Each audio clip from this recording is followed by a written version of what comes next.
Han Sung first noticed the woman on a rainy Tuesday evening in March. He was walking home from the Marine Research Center Inn, his umbrella fighting against the wind when he felt it. That strange feeling on the back of his neck. The feeling of being watched.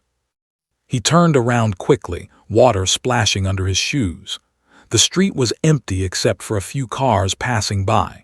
But for just a moment, he thought he saw someone standing under the old cherry tree near the bus stop. A tall figure. A woman with unusual silver hair. Then she was gone. Sung shook his head and continued walking. He was tired. He had spent 14 hours trying to save a sick dolphin at the center. The dolphin did not survive. These things happened in his work, but they never got easier. He still remembered the look in the animal's eyes as it took its last breath. He had stayed with it until the end, holding its fin and speaking softly. That night he dreamed of silver hair and violet eyes watching him from the darkness. The second time happened 3 weeks later. Sung was buying vegetables at the morning market near his apartment. The sun was bright, and the market was full of people shouting prices and laughing with customers. He was looking at some fresh tomatoes when he felt it again. That feeling. He looked up and saw her. She was standing between two food stalls about 20 meters away. This time he got a better look. She was tall, taller than most Korean women. Her skin seemed to have a strange color under the sunlight, almost blue, almost silver. Her eyes were fixed on him with an expression he could not understand. "Hey, are you buying or not?" the vegetable seller asked him. Sung looked at the seller for just 1 second. When he looked back, the woman was gone. He searched the market for 10 minutes but found nothing. "I'm losing my mind," he whispered to himself. But he was not losing his mind. Over the next months, the continued. He would see her on the subway platform, standing perfectly still while everyone else moved around her. He would catch a glimpse of her outside his apartment window at night, looking up at his floor. He would feel her presence at the beach where he sometimes went to think. She never approached him, she never spoke, she only watched. Sung told his best friend Jinho about it during lunch one day. Jinho was also a marine biologist, a calm and logical man who believed only in things he could see and measure. "You're working too hard," Jinho said, eating his rice. "When did you last take a vacation?" "I'm serious," Sung insisted. "I've seen her at least 15 times now, always watching me, always disappearing before I can reach her." "Maybe she likes you," Jinho laughed. "A secret admirer, you should be happy. When was your last date? 2 years ago." 3 years, Sung corrected quietly. "See, maybe the universe is sending you a sign." But Sung knew this was different. There was something not normal about the woman, the way she stood too still, the way her skin caught the light strangely, the way she seemed to appear and disappear like smoke. He decided to find proof. Sung spent his next paycheck on security cameras, small ones, wireless, easy to hide. He placed them around his apartment building. One pointed at the entrance. One watched the street. One faced the old bench across the road where he had sometimes seen her standing at night. For 2 weeks nothing happened. Sung began to doubt himself. Maybe Jinho was right. Maybe he was just tired and stressed and imagining things. Then, on the 15th night, he found it. The timestamp said 3:47 a.m. Sung was asleep at that time, but his camera was not. The footage showed the empty street, quiet and dark. Then, without warning, she was there. She did not walk into the frame. She simply appeared.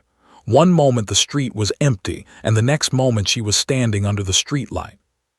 Sung's heart beat fast as he watched the video. The woman stood perfectly still, looking up at his window. The camera was not the best quality, but even in the grainy footage he could see that her skin was wrong. It reflected the streetlight in a way human skin should not. It was silver. It was blue. It was something he had never seen before. She stood there for exactly 1 hour. She did not move. She did not look at her phone. She did not shift her weight from one foot to another like humans do. She simply watched. Then, just as the first light of dawn appeared in the sky, she looked directly at the camera, not at his window, at the camera itself, the small, hidden camera that Sung had carefully placed behind a flower pot. She knew it was there. And she smiled. Sung dropped his phone. His hands were shaking. That smile was not threatening. It was not evil. It was almost gentle, like she was saying, "Finally, you see me." He did not sleep for the rest of the night. He watched the video again and again. He zoomed in on her face, on her skin, on her eyes, those eyes that seemed to glow with a soft violet light. This was not a stalker. This was not a secret admirer. This was something else entirely. The next morning, his sister called him. She was a journalist in Seoul, always busy, always chasing stories. They usually talked once a week, but she had noticed something in his voice during their last call. "Are you okay?" she asked. "You sound strange lately." "I'm fine," he lied. "Sung, I know you. Something is wrong." He wanted to tell her. He wanted to show her the video. But what would he say? That he was being followed by a woman with silver skin who could appear out of nowhere. She would think he was crazy. "Just tired from work," he said. "We lost another dolphin last week." Was quiet for a moment. She knew how much her brother cared about his animals. "I'm sorry," she said softly. "You do so much for them, you always have." After the call ended, Sung looked at the frozen image on his screen. The woman's face, her smile, those impossible violet eyes looking directly at him through the camera. Who was she? What did she want? Why had she been watching him for so long? He did not know it yet, but he would soon have his answers. And those answers would change not just his life, but the fate of the entire galaxy. That night, Sung made a decision. He was done being the one who was watched. Tomorrow, he would become the watcher. He would find this woman and he would learn the truth. He had no idea what he was about to discover. Sung spent the next 2 weeks preparing. He read everything he could find about unexplained events. UFO, strange lights in the sky, people who claimed to have met beings from other worlds. Most of it seemed crazy, but after what he had seen on his camera, he was not so sure anymore. He created a map of every place where he had seen the silver woman. The market, the subway station, the beach, his apartment. He looked for patterns. He studied the times. He tried to understand her schedule. Jinho noticed the change in his friend. Sung was distracted during work. He made mistakes. He forgot meetings. One afternoon, Jinho found Sung in the break room, staring at strange websites on his laptop. Government cover-ups, alien encounters. Jinho read over his shoulder. "Sung, this is not like you. You are a scientist. You believe in facts and evidence." "I have evidence," Sung said quietly. He showed Jinho the video. Jinho watched it 3 times. His face went from amused to confused to concerned. "This could be edited. Special effects. Someone playing a joke on you." "I recorded it myself. No one touched it." Jinho was quiet for a long moment. "What are you going to do?" "I'm going to find her, tonight." "That's dangerous if she's really not human. You don't know what she might do." Sung had thought about this. He had spent many nights thinking about it, but something in her smile told him she did not want to hurt him. If she wanted to harm him, she had 5 years to do it. Instead, she only watched. She waited. But for what? That night, Sung did not go inside his apartment. Instead, he sat on the old bench across the street. The same bench where the silver woman often stood. He brought a thermos of hot tea and a warm jacket. He was ready to wait all night if he had to. Hours passed. The street became empty. The lights in the buildings turned off one by one. Sung felt the cold seeping through his jacket. His tea grew cold. Midnight came and went. Maybe she would not come. Maybe she knew he was waiting and had decided to stay away. Then, at exactly 2:33 a.m., he felt it. That familiar feeling on the back of his neck. He did not turn around immediately. He took a deep breath. His heart was beating so fast he could hear it in his ears. Slowly, very slowly, he stood up and turned. She was there, standing under the streetlight just 10 meters away. Her silver-blue skin glowed softly in the artificial light. Her violet eyes watched him with an expression that seemed almost curious. She was wearing simple clothes, a white dress that reached her knees, but nothing about her looked simple. She was beautiful, strange and beautiful and absolutely terrifying. "Who are you?" Sung asked. His voice was shaking, but he did not run. He was done running. The woman tilted her head slightly, like a bird examining something interesting. When she spoke, her voice was soft and clear, perfect Korean without any accent. "My name is Vila. I have been waiting for you to be ready, Sung." He felt a chill run down his spine. "You know my name. I know many things about you. I have watched you for 5 years. Why? What do you want from me?" Vila took a step closer. Sung forced himself not to step back. Up close, he could see that her skin was not painted or covered in makeup. It was naturally that color, like the surface of a pearl mixed with the sky before a storm. "I am not from your world," she said simply. "I come from a planet that is very far away, a planet you cannot see even with your strongest telescopes." Sung's mind was spinning. Part of him had expected this answer, but hearing it out loud was different. "An alien? You're an alien?" "Yes, my people are called the... We have been watching Earth for a very long time." "Why? What do you want with Earth, with me?" Before Vila could answer, they both heard it, the sound of cars approaching fast. Sung turned and saw 3 black SUVs racing down the street toward them. They had no lights on. They made no sound except for their engines. Vila's expression changed. For the first time, Sung saw something like worry on her face. "They found us faster than I expected." "Who found us?" "Your government. They have known about us for decades. They have been trying to capture one of us for a long time." She grabbed Sung's hand. Her skin was cool, like touching smooth stone. "We need to leave. Now." "Leave where?" The SUV stopped and men in black suits jumped out. They had weapons Sung had never seen before. One of them pointed something at Vila and shouted, "Do not move. You are coming with us." Vila ignored them. She raised her free hand and the air in front of her began to shimmer. It was like watching water bend and fold. A circle of light appeared, growing larger and larger until it was big enough to step through. Through it, Sung could see something impossible. A room made of metal and glass, filled with strange lights and symbols he did not recognize. "Come with me," Vila said. "I will explain everything, but we must go now." "I can't just leave. My sister, my friend, my work." The men were running toward them now. Sung could see their faces, cold and determined. "If they take you, they will never let you go," Vila said urgently. "They will study you, question you, lock you away. You have seen me. You have proof. That makes you dangerous to them." Sung looked at the approaching agents, then at the portal of light, then at Vila's violet eyes. In that moment he had to make a choice, his old life or the unknown. He thought of his quiet apartment, his work at the research center, his weekly calls with, his lunch breaks with Jinho, everything normal, everything safe. Then he thought of the dying dolphin, the one he could not save. He remembered how he had stayed with it until the end because he could not bear for it to die alone. He remembered the years of feeling like something was missing, like he was waiting for something without knowing what. Maybe this was it. Maybe this was what he had been waiting for.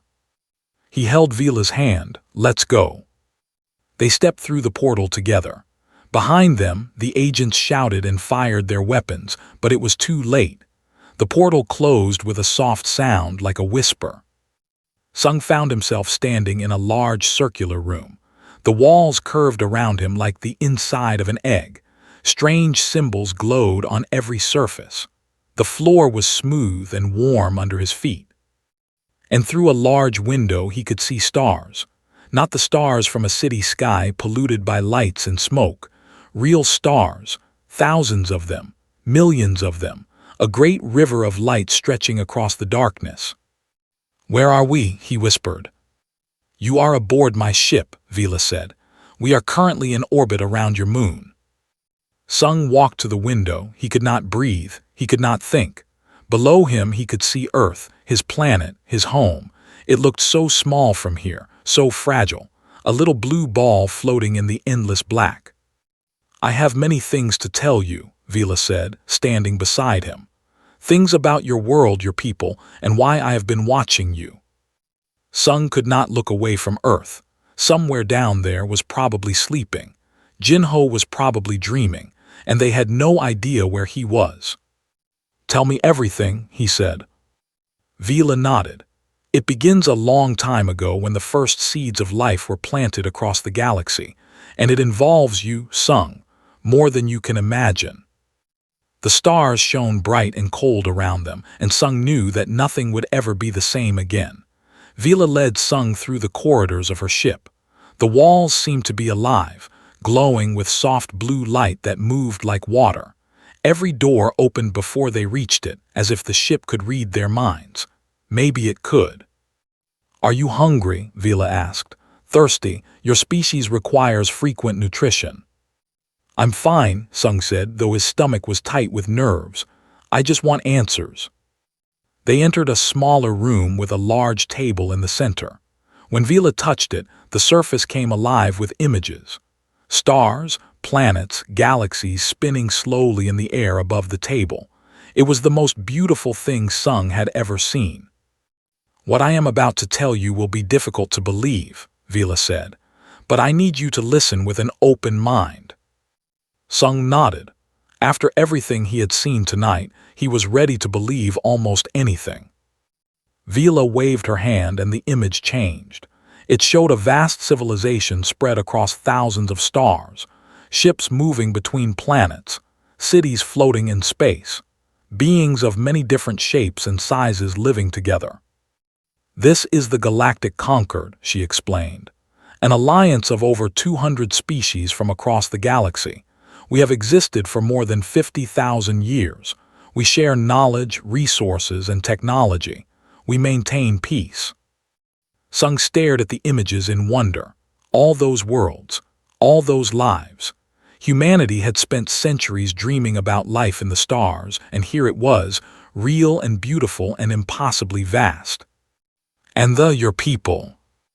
We are one of the oldest members of the Concord." Vila showed him her home planet, a world of tall silver towers and deep blue oceans.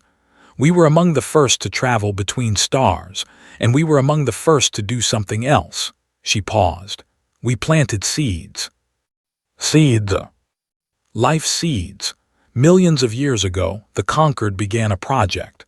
We took the basic building blocks of life and spread them across the galaxy. We planted them on young planets with the right conditions. We wanted to see what would grow." The image changed again.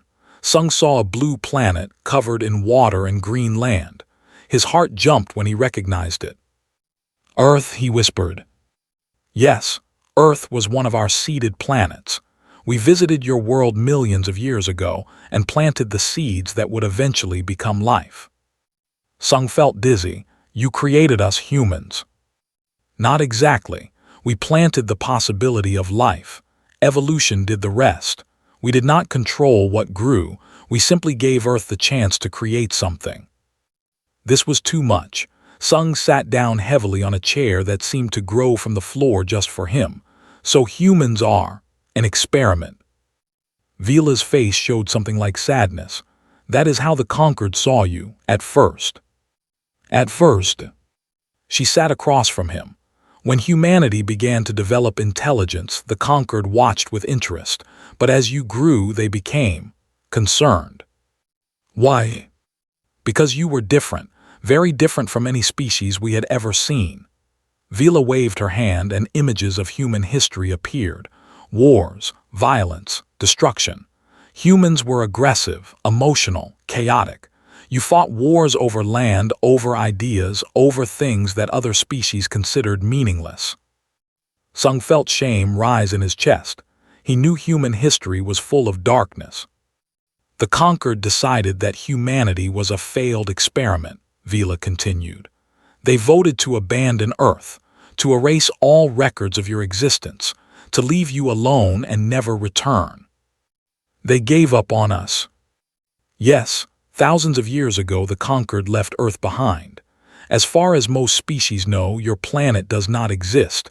Humans are not real. You are forgotten. Sung stood up and walked to the window. The Earth was still visible, a small blue light among the stars. His home. The home of 8 billion forgotten people. But you're here, he said. You've been watching me for 5 years. Why? Vila stood beside him. Because not everyone agreed with the Conquered's decision. A small group of us from different species believed they had made a mistake. We thought that the Conquered had judged humanity too quickly, so we continued to watch in secret. And what did you see? Vila was quiet for a moment. When she spoke again, her voice was soft. We saw soldiers giving their last food to starving children. We saw doctors traveling to dangerous places to save strangers. We saw people risking their lives to rescue animals from burning buildings. She turned to face him. We saw a marine biologist who stayed with a dying dolphin all night because he could not bear for it to die alone. Sung felt tears in his eyes. You saw that. I saw everything. I watched you for 5 years, Sung. I saw you cry when you could not save a fish. I saw you give money to homeless people even when you had little yourself. I saw you call your sister every week just to hear her voice. She reached out and touched his hand. The Conquered thought human emotions were a weakness. They saw your tears, your anger, your love as signs of a primitive species. But we saw something else. We saw a gift. A gift. Humans have what we call adaptive empathy. The ability to feel the pain and joy of others, even those completely different from you. You can love a pet that cannot speak your language. You can cry for characters in a story that do not exist. You can sacrifice everything for strangers you will never meet. She looked into his eyes. No other species in the galaxy has this ability, not like humans do. Most beings can only connect with their own kind. But humans, you connect with everything. You find family in the stars, in the ocean, in the eyes of a dying dolphin. Sung wiped his eyes. I never thought of it as special, it's just who we are. That is what makes it special. You do not even know how rare you are. Why does this matter? Why now after thousands of years? Vila's face grew dark. The images on the table changed. Sung saw worlds covered in shadow, ships floating dead in space, beings standing with empty eyes, their faces blank and hollow. Because something terrible is coming, Vila said. Something that threatens not just Earth, but every living thing in the galaxy. The Conquered is facing an enemy unlike anything we have ever seen. What kind of enemy? We call it the Hollow. It is not a species. It is not an army. It is a sickness. A darkness that spreads from mind to mind, consuming everything it touches. Sung looked at the images of empty-eyed beings and felt fear, cold and heavy in his stomach. The Hollow takes consciousness, Vila explained. It erases who you are. It leaves your body alive but your mind empty, and it is spreading. Every year it takes more worlds, more lives. And the Conquered cannot stop it. We have tried. We have sent soldiers, scientists, weapons. Nothing works. The Hollow cannot be killed because it is not alive. It cannot be fought because it does not have a body. It exists in the space between minds, in the connections that link us together. She looked at him with those violet eyes full of desperate hope. But there is one thing we have not tried, one weapon we have not used. What? Empathy. The ability to reach into the darkness and find the trapped minds within, to connect with the consumed and remind them who they are. She took both his hands. We believe humans can do this. We believe your emotional depth, your ability to love strangers, might be the key to saving everything. Sung felt the weight of her words pressing down on him. You want me to fight this, Hollow? I want you to help us understand if it is possible.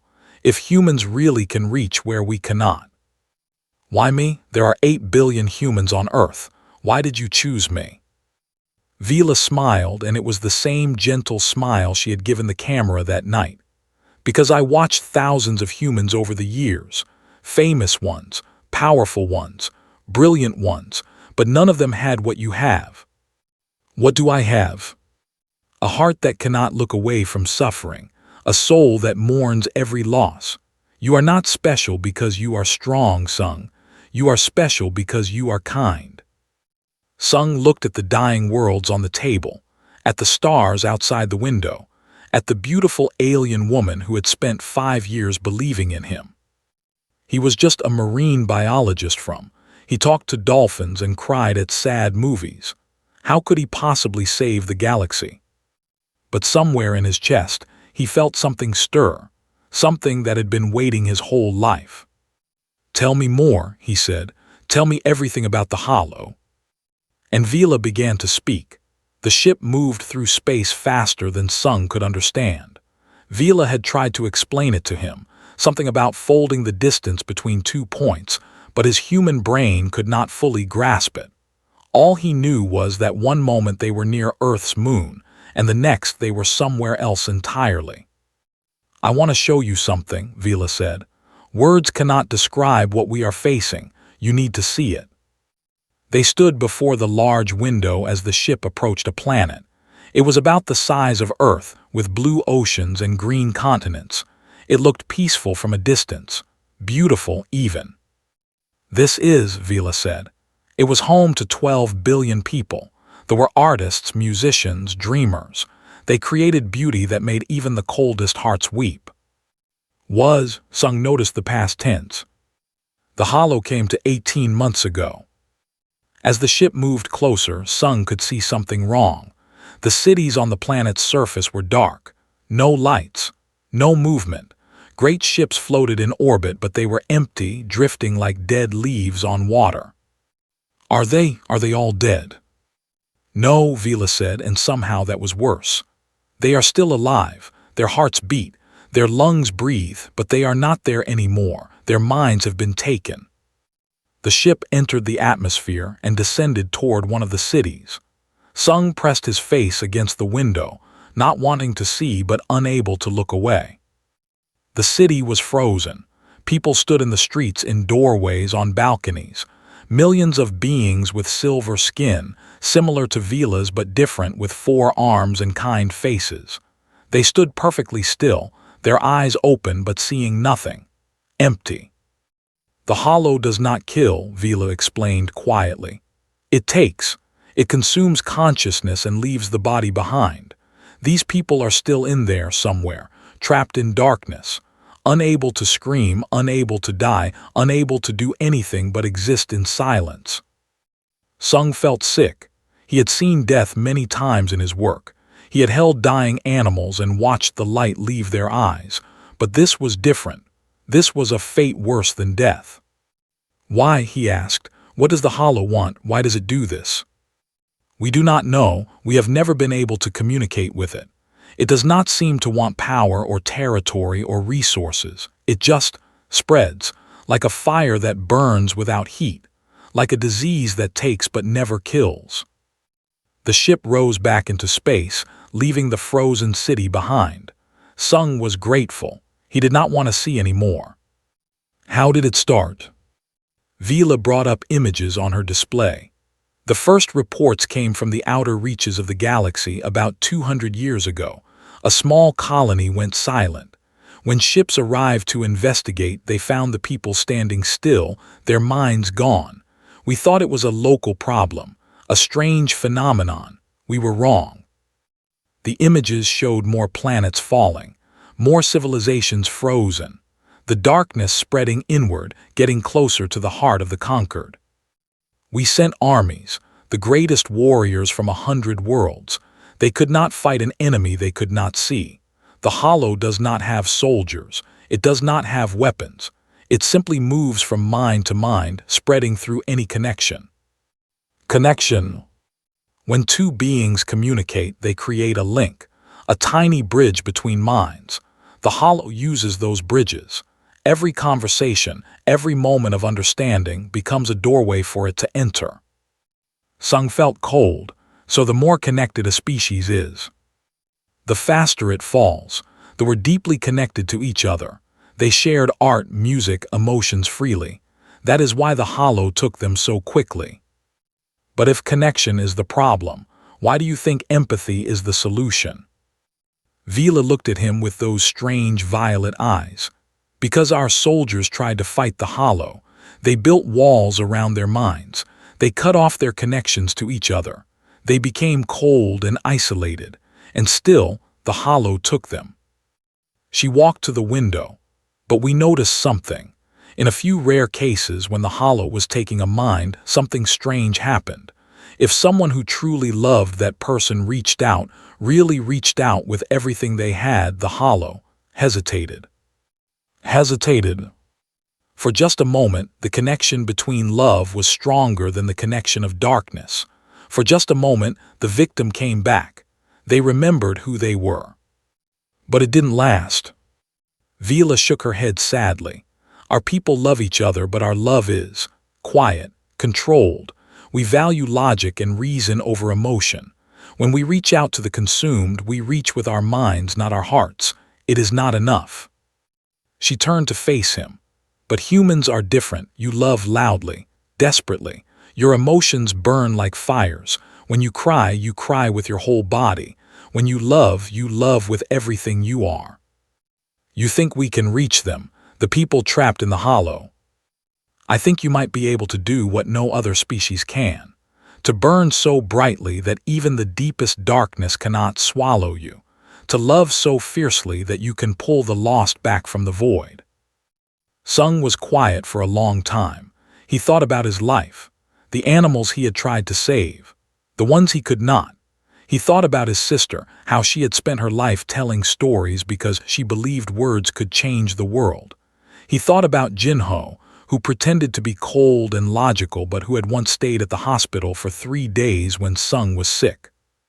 He thought about humans, all the stupid, beautiful, terrible, wonderful things they did.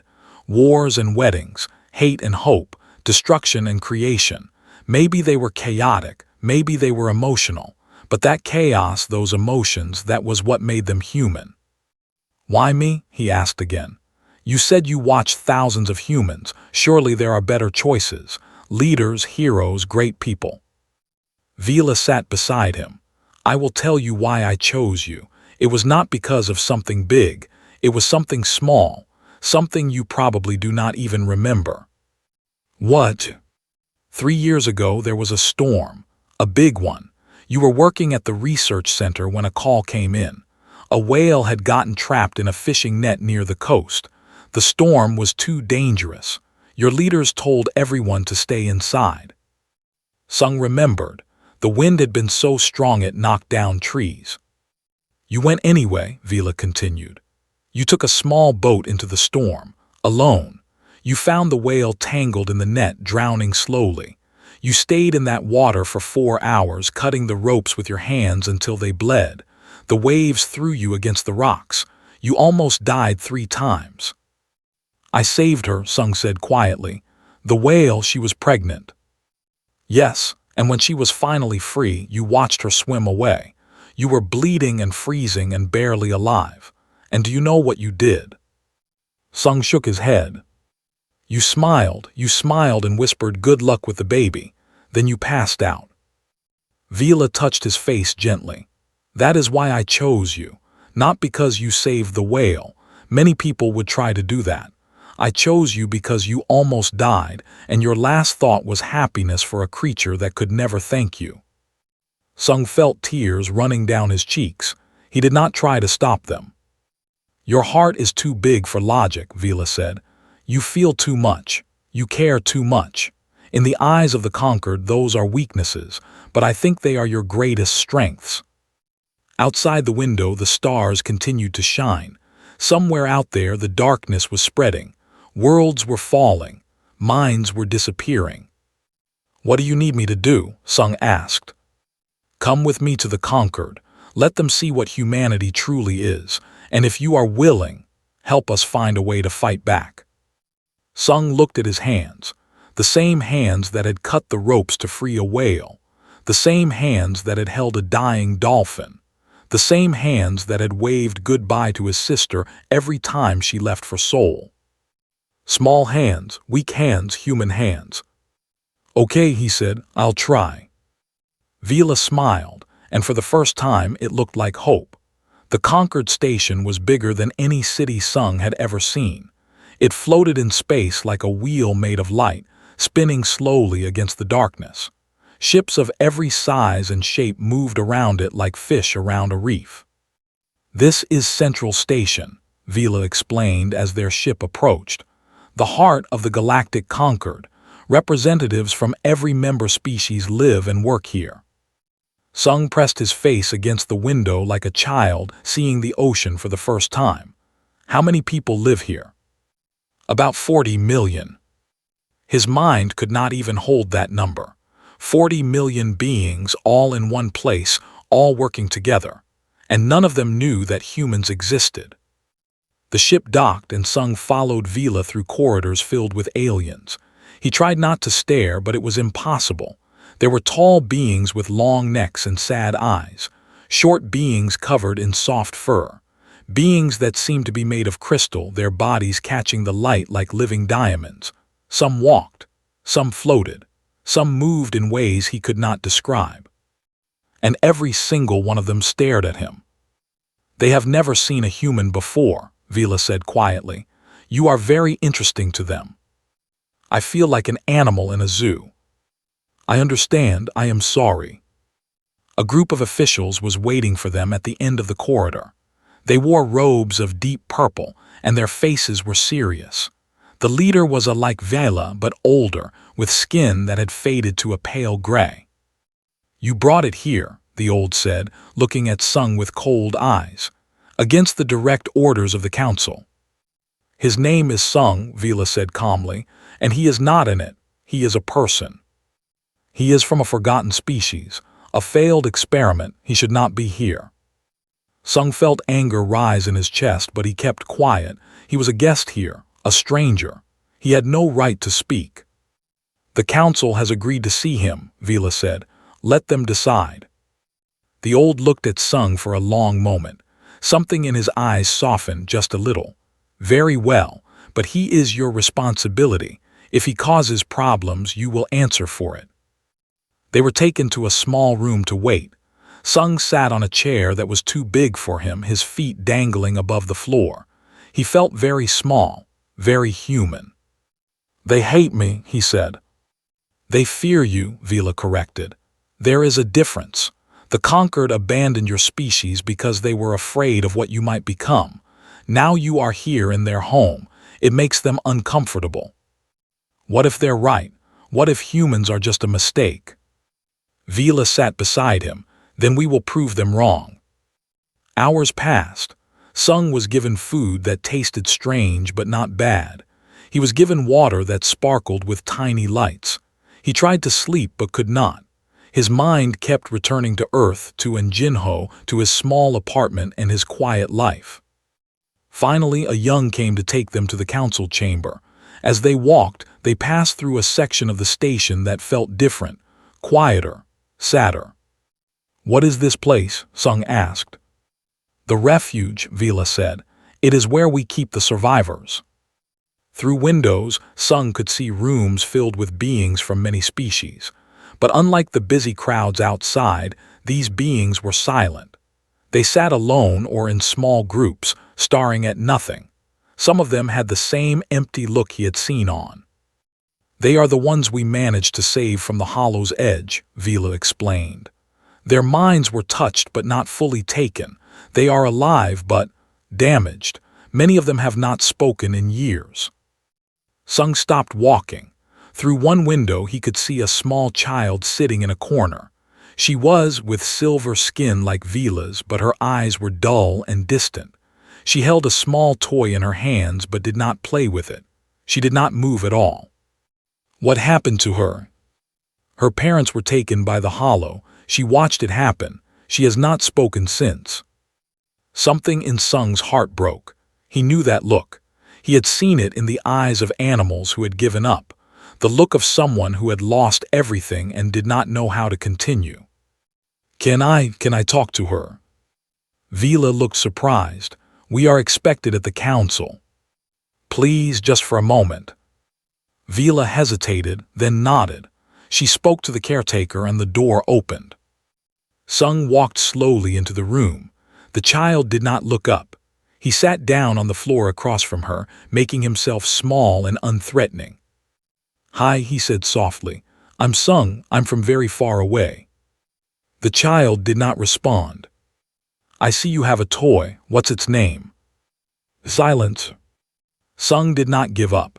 He talked to her the way he talked to scared animals at the research center, slowly, gently. He told her about Earth, about the ocean and the dolphins, about his sister who told stories and his friend who pretended to be serious but was actually very funny. He told her about a whale he had saved in a storm, about how scared he had been and how happy when the whale swam away. "I know you're scared," he said. "I know something terrible happened to you, and I can't make it better. I can't bring your parents back, but I want you to know something." He leaned a little closer. "You're not alone. There are people who care about you, people who will stay with you even when it's dark, even when it's hard. That's what we do. We stay." The child still did not speak, but something changed in her eyes, a tiny light almost invisible. Sung stayed with her for an hour, then 2. He missed the council meeting entirely. Vila watched through the window, saying nothing. As the 3rd hour began, something happened. The child looked at Sung, really looked at him for the first time. Her lips moved. "Myra," she whispered. Sung felt his heart jump. "What?" "Her name is Myra." The child held up the toy. "My mother gave her to me." Tears filled Sung's eyes. "That's a beautiful name. Hello, Myra." The child almost smiled. It was small, broken, barely there, but it was real. When Sung finally left the room, a crowd had gathered outside. Council members in their purple robes, scientists with their instruments, soldiers with their weapons, and Vila standing at the front with tears on her silver cheeks. "She spoke," Vila said. "She hasn't spoken in 8 months, and she spoke to you." The old who had been so cold before stepped forward. His face was different now, shocked, amazed, afraid. "What did you do?" he demanded. "What power did you use?" Sung looked at him calmly. "I didn't use any power, I just talked to her, I just stayed." "That's impossible. Our best healers have tried for months, they could not reach her." "Maybe you tried too hard to fix her," Sung said. "Maybe she just needed someone to sit with her in the dark." The council members whispered among themselves. Sung could not understand their words, but he could read their faces. Something had changed. Something he had done had made them see him differently. Vila stepped forward. "I told you humans were special. This is what I meant, not strength, not technology, connection, pure, simple human connection." The old looked at Sung for a long time. Then slowly he bowed his head. "Perhaps we were wrong about your species," he said. "Perhaps there is more to humanity than we understood." Sung thought about the little girl in the room behind him, about the toy named Myra, about all the broken people he had seen in the refuge. "I'll help you," he said, "but I won't do it alone." "What do you mean?" "I'm just one person. If you want to fight the Hollow, if you want to reach the people it has taken, you're going to need more humans. People like me. People with big hearts and too many emotions." He looked at Vila. "Take me home. Let me gather others. Teachers, nurses, artists, ordinary people who know how to care. Together we might have a chance." The council members looked at each other. Then, one by one, they nodded. "Very well," the old said. "Return to Earth, find your people, but hurry. The Hollow is spreading faster every day. We do not have much time." Sung took one last look at the window, at the little girl who had spoken for the first time in 8 months. For her, he thought, for all of them. "I'll hurry," he promised. Returning to Earth felt like waking from a dream. One moment Sung was standing on an alien station surrounded by beings from 100 worlds. The next, he was in his apartment looking at his dirty dishes in the sink and his unmade bed. But it was not a dream. Vila stood beside him, her silver skin glowing softly in the morning light coming through the window. "How long was I gone?" Sung asked. 3 days in Earth time." 3 days. To Sung, it had felt like weeks. "Your sister has been calling," Vila said, "and your friend Jinho, they are worried about you." Sung picked up his phone. 17 missed calls from, 23 from Jinho. Dozens of text messages asking where he was, if he was safe, why he was not answering. "I need to talk to them," he said, "but how do I explain this?" He gestured at Vila, at everything that had happened. "The truth is usually the best way." Easy for her to say. She was an alien. She was used to impossible things. Sung called first. She answered on the first ring. "Sung, where have you been? I've been going crazy. I almost flew to find you." "I'm sorry, something happened. Something big. Can you come here? I need to tell you in person." "Is it serious? Are you sick? Are you in trouble?" "I'm not sick. I'm not in trouble, but I need you here, please." Was on the next train. Jinho arrived first, having run all the way from the research center. When he saw Vila standing in Sung's living room, he stopped in the doorway and did not move for a full minute. "Sung," he said slowly, "there is a blue woman in your apartment." "I know, sit down. I have a lot to tell you." By the time arrived, Sung had explained everything. The stalking, the portal, the conquered, the hollow, the dying galaxy. Jinho listened without speaking, his face getting paler with every word. Asked 100 questions, her journalist instincts taking over. "And you want us to help," said finally, "to go up there and, what, fight some kind of mind-eating darkness?" "Not fight, reach, connect, do what humans do best." "Sung, I'm a journalist. Jinho is a scientist. We're not heroes." "That's exactly why I need you." Sung took his sister's hands. "The conquered has plenty of heroes. They have warriors and geniuses and beings who can do things we cannot imagine, but they don't know how to care the way we do. They don't know how to sit with someone in pain and just be there." Jinho spoke for the first time in an hour. The girl on the station, the one who spoke after 8 months of silence. "How did you reach her?" "I don't know, I just talked to her. I told her she wasn't alone." "That's it. That's it." Jinho looked at Vila. "And you believe this can work on a galactic scale, that human empathy can stop this? Hollow." Vila stepped forward. "I believe humans are our last hope. I have watched your species for years. You are messy and emotional and often foolish. But there is a fire in you that burns brighter than anything I have ever seen. A stubbornness that refuses to give up. A love that refuses to let go." She looked at Sung with those violet eyes. "If anyone can reach into the darkness and pull the lost back, it is you. It is humanity." The room was silent, then laughed a strange, half-crazy sound. "This is insane," she said. "This is absolutely insane." She paused. "When do we leave?" They gathered a team in secret. Vila helped them identify candidates, ordinary people with extraordinary hearts. A nurse from Seoul who had spent 20 years caring for dying patients. A teacher from who had dedicated his life to troubled children. A young artist from who created paintings that made people cry. A grandmother from who had fostered 37 children over 40 years. 12 humans in total, not soldiers, not scientists, just people who knew how to love. When they arrived at the front lines, the conquered soldiers did not know what to make of them. These humans were soft and small and completely unarmed. They cried easily. They hugged each other.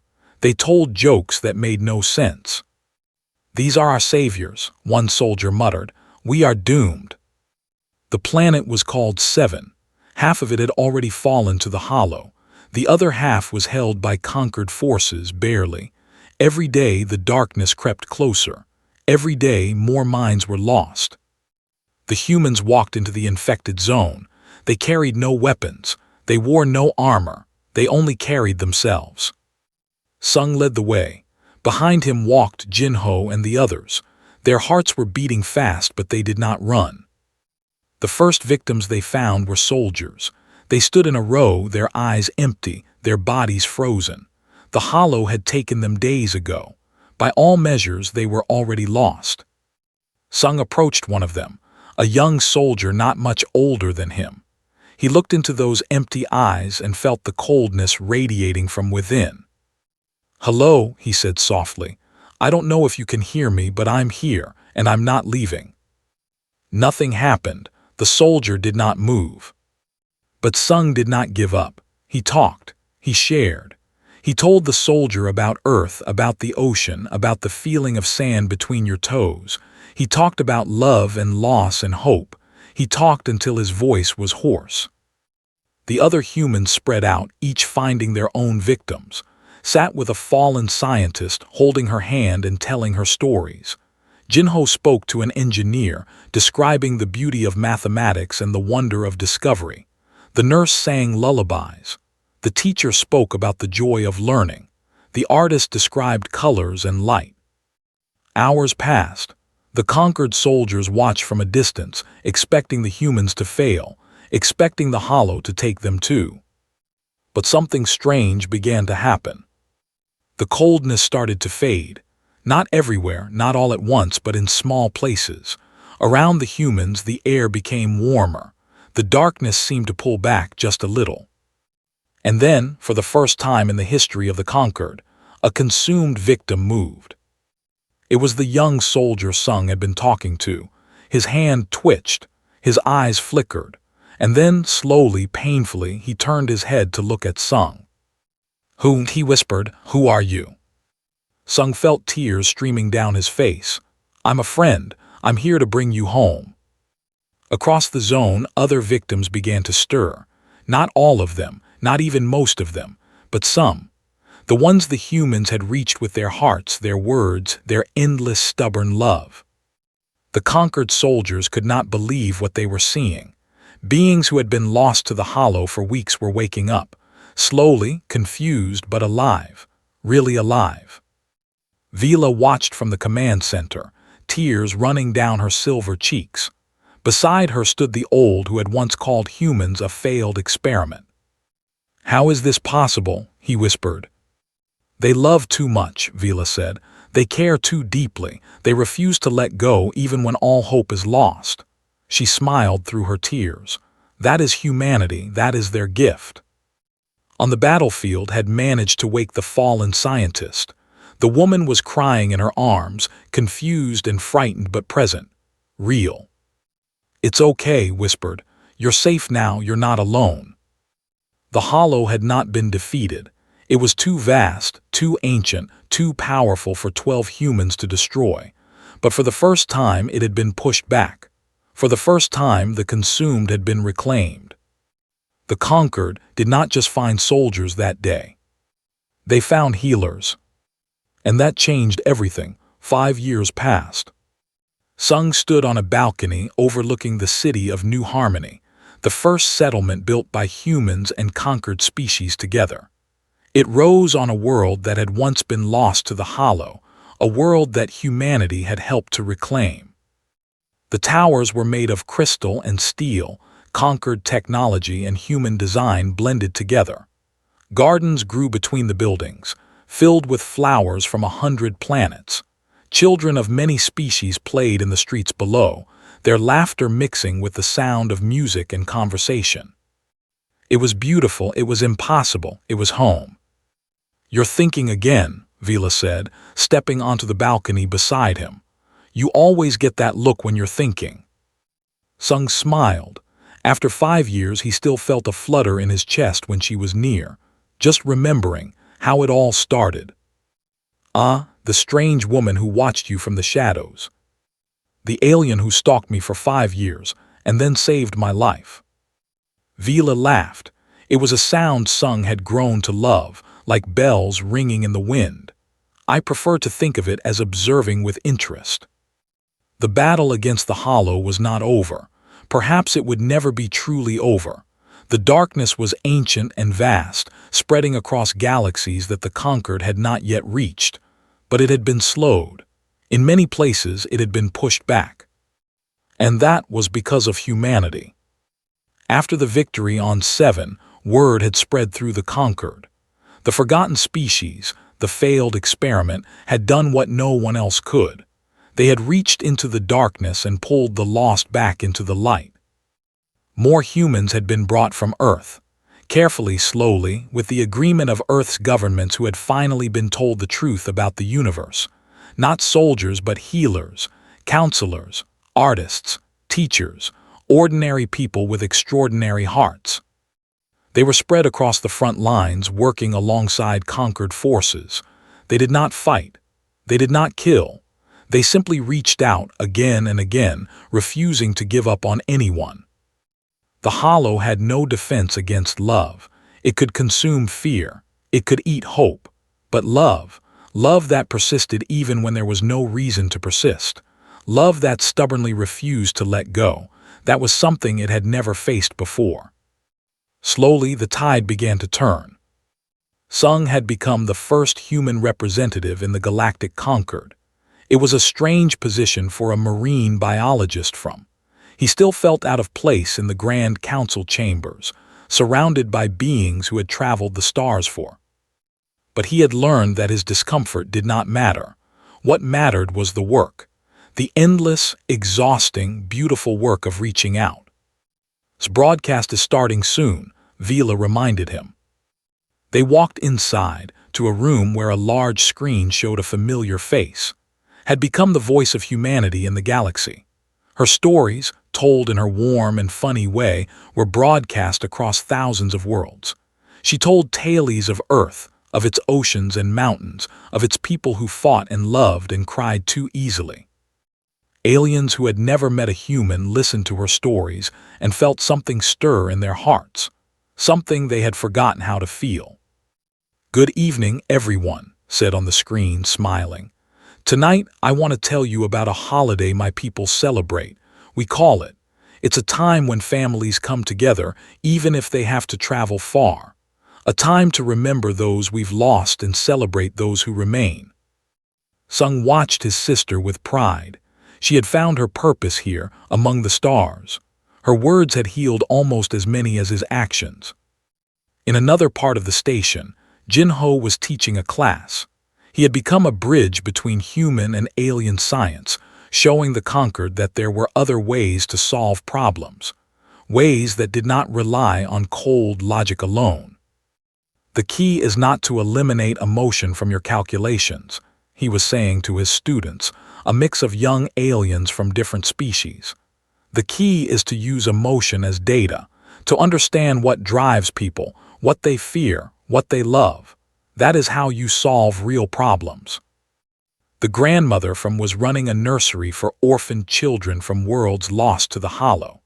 She had saved hundreds of young lives, simply by holding them and singing songs and making them feel wanted. The artist had created a gallery of works inspired by the reclaimed. Each painting showed a moment of reconnection, a soul returning from the darkness. Beings traveled from across the galaxy just to stand before those paintings and weep. Humanity was no longer forgotten. They were celebrated, needed, loved. But Sung never forgot how it had started. A strange feeling on the back of his neck. A woman with silver skin who watched from the shadows. 5 years of waiting, of believing, before she finally approached him. "Why did you wait so long?" he asked Vila now as they watched the stars together. "You watched me for 5 years before you made contact. Why?" Vila was quiet for a moment. This was a question he had asked before, and she had never fully answered. "I was afraid," she admitted finally. "Not of you, of what would happen to you if I spoke too soon. I don't understand. The burden I was going to place on you. It was heavy. The weight of a galaxy, the lives of trillions of beings, the knowledge that your species had been abandoned and forgotten. I did not know if you were strong enough to carry it." "I'm not strong," Sung said quietly. I'm just a person who cries too easily." "That is exactly what I mean." Vila took his hand. "I watched you for 5 years. I saw you fail and grieve and keep going anyway. I saw you give everything to creatures that could never thank you. I saw you love without expecting anything in return."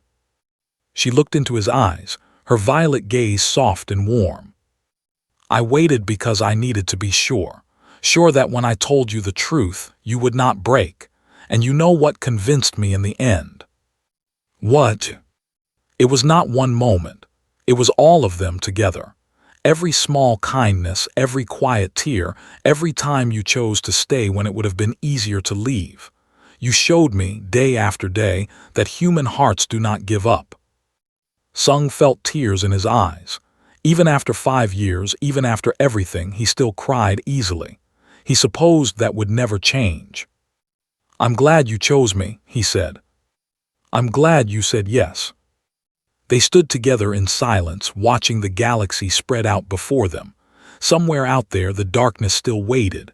Somewhere out there, minds were still being lost. But also, somewhere out there, humans were reaching out, connecting, refusing to let go. Sung thought about the little girl who had spoken her first word to him, Myra. She was 10 years old now. She was starting to smile again, starting to play, starting to live. That was why he did this, not for glory or power or fame, for the small moments, the quiet victories, the one life saved, the one heart healed. "The conquered thought our emotions were weaknesses," Sung said. "They abandoned us because we cried and fought and loved too much." "They were wrong," Vila said. "Yes, they were." He looked at her, this beautiful alien who had believed in him before he believed in himself. "Our emotions aren't weaknesses," he said. "They're our greatest strength. The universe is vast and cold and full of darkness, but as long as there are people who refuse to stop caring, who refuse to stop loving, there will always be light."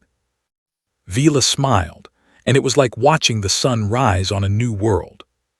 Below them, in the streets of New Harmony, a human child was teaching an alien child how to play hopscotch. Their laughter rose up like music. The galaxy was healing. And it had started with one alien woman who watched from the shadows, believing with all her heart that human tears were not a sign of weakness. They were the light that would save everything.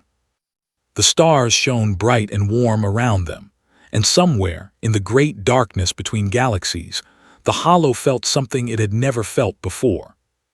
Fear. Because the humans were coming, and they would never ever give up.